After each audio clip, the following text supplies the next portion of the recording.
सोलापूर शहरातील सदर बाजार पोलीस ठाणे हद्दीतील सराईत गुन्हेगार अजय रघुनाथ जाधव वय 40 राहणार श्यामानगर झोपडपट्टी सोलापूर हा मागील काही वर्षापासून सातत्याने घातक शस्त्रांचा वापर करून बेकायदेशीर जमाव जमविणे, दगडफेक करणे, खंडणी मागणे, जबरी चोरी, स्वेच्छेने घातक शस्त्राने दुखापत करणे, खुनाचा प्रयत्न करणे आणि प्रतिबंधक आदेशाचा भंग करणे आणि धमकी देणे यांसारखे गंभीर स्वरूपाचे गुन्हे साथीदारांच्या मदतीने अवैध आर्थिक फायदा मिळविण्यासाठी करीत आलाय। त्याच्या विरुद्ध अशा प्रकारे गंभीर स्वरूपाचे एकूण 4 गुन्हे सोलापूर शहरात दाखल आहेत। त्याचे या गुन्हेगारी कृत्यामुळे सोलापूर शहरातील नागरिकांचे दैनंदिन जीवन विस्कळीत होऊन सार्वजनिक सुव्यवस्थेत बाधा निर्माण झाली आहे।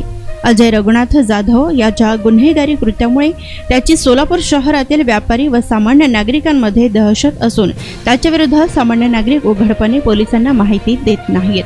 त्यामुळे अजय रघुनाथ जाधव यास गुन्हेगारी कारवायांपासून परावृत्त करण्यासाठी महाराष्ट्र पोलीस अधिनियम अन्वये प्रतिबंधक कारवाया करण्यात आल्या होत्या। त्यानंतरही त्याच्या वर्तनात कोणताच बदल न झाल्याने सोलापूर शहर पोलीस आयुक्त एम राजकुमार यांनी दिनांक 2 मे 2024 रोजी त्याच्या विरुद्ध एमपीडीए अधिनियम 1981 चे कलम 3 अन्वये स्थानबद्धतेचे आदेश देऊन त्यास येरवाडा कारागृह पुणे येथे दाखल करण्यात आली आहे।